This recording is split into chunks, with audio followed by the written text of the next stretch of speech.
What's up, guys? Welcome back to the channel, and I just really want to talk about WWE 2K23 and the price point for the iconic edition of this game.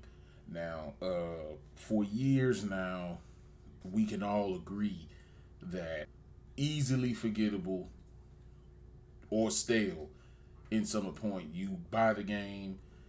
If you're like me, you probably paid for the game with the season pass, so chances are you probably gonna pay $99 plus tax, or you pay more for the game. 20, and they had to take a year off and come back with 2K22, and now we going into 2K23, and we hoping for more from the game. You know what I'm saying? But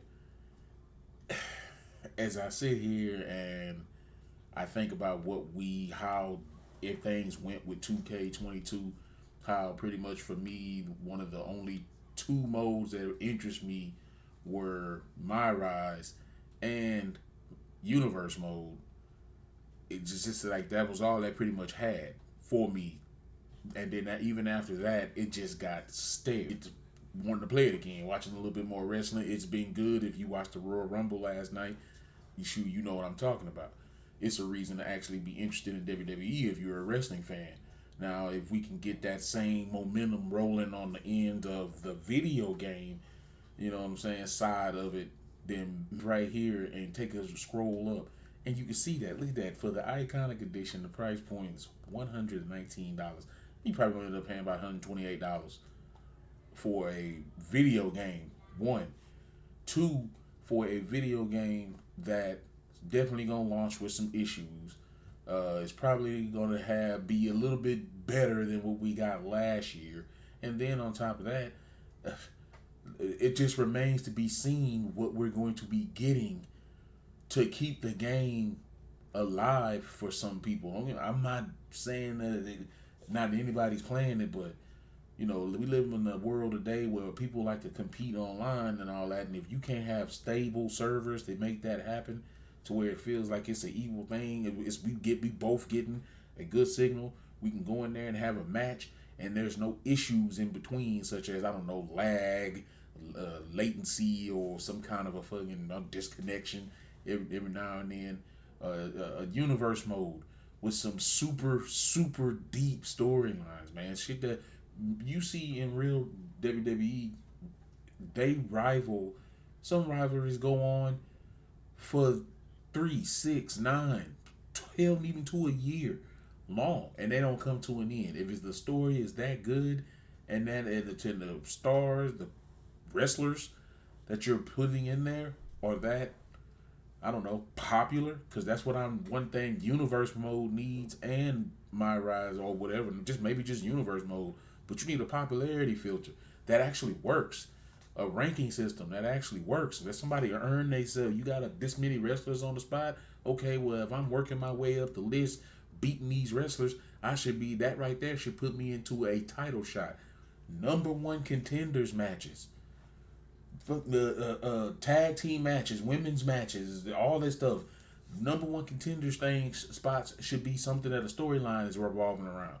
People enjoy it. I enjoy a storyline to see a superstar rise, and now he is fighting to fight the champ, fighting for the right to fight against the champ, and that storyline right there, especially if it's another good heel and a face, you got that dynamic going on. I want to see that. I want to experience that in the story.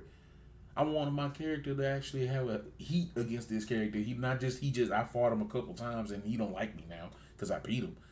You know, we need $120 worth of content for the next year if you expecting people to actually pay for this. Now, I know some of y'all are gonna do it. Until I seen that price point, I was gonna do it too, but that right there might be just a bit too steep for my blood. And not to mention, I don't think that it's gonna be giving me $120 worth of what I need. And what I need is a WWE game that I can immerse myself in for way more time than I actually have to immerse myself into it, if you understand what I'm saying. Like, when I come and play this game, I want to be able to come back and play this game the way motherfuckers go and play NBA 2K. You know what I'm saying? Like, people go and play that shit and they just play and play and play and play and play and play. You know what I'm saying? You can't do that with the wrestling games. So why should we give you $120? That's my question to y'all. Who's going to pay these guys $120, $130 for a video game that's probably not even going to be complete, and you possibly won't get what you need from it? And that's just me. Was saying I've just discussed what why you should not, or why you should want to pay for the game. As far as I'm concerned, like, I paid $120. I knew if I was gonna get $120 worth of game, but I don't feel like I'm getting that. I feel like I'm only gonna get about $40 of a game, but you're gonna charge me $60 to $70 for base price. Then I gotta pay for your season pass too, and because y'all gonna drop DLC. Is that DLC coming? I don't know. I've always said that WWE 2K games, like basketball and wrestling games, sports games in general, should have been something of a live service, because they can actually, they can make it. People play the games. You wouldn't have to redo the game every year. And if it's going to continue to, especially if it's going to continue to be the same game, you shouldn't have to do it every year. You make it a live service, take the number off of it. You can go ahead and market it as such, and then you can just drop DLC into it as it comes. Games like basketball and the wrestling, when you get the draft and you got new superstars that's popping up, those superstars can be easily modeled, put into the damn game, and people can you can do it for free, which you should do, because I mean, hell, and you still get money from other stuff, 2K, VC point. I don't know what the hell y'all. Oh yeah, My Faction. Y'all spending money over here on My Faction. Y'all already getting money from that. Putting characters into the game shouldn't be a big issue, you know. But that's just my opinion on it. And this video ain't finna drag out that long, so I'm gonna go ahead and end that right here and pose a question to anybody that's made it this far in there. If you hadn't hit that like button yet, you're tripping. You know what I'm saying? So yeah,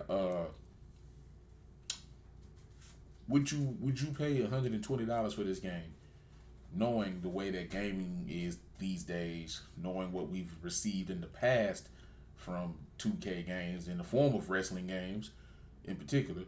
Would you pay $120 for the iconic edition of WWE 2K23? Guys, it's your man Beanie coming at you with another one. I hope you enjoyed the video. If you did, like rating is always appreciated. Y'all have a good one. Stay blessed, and yeah, I'll get back with you soon. Peace.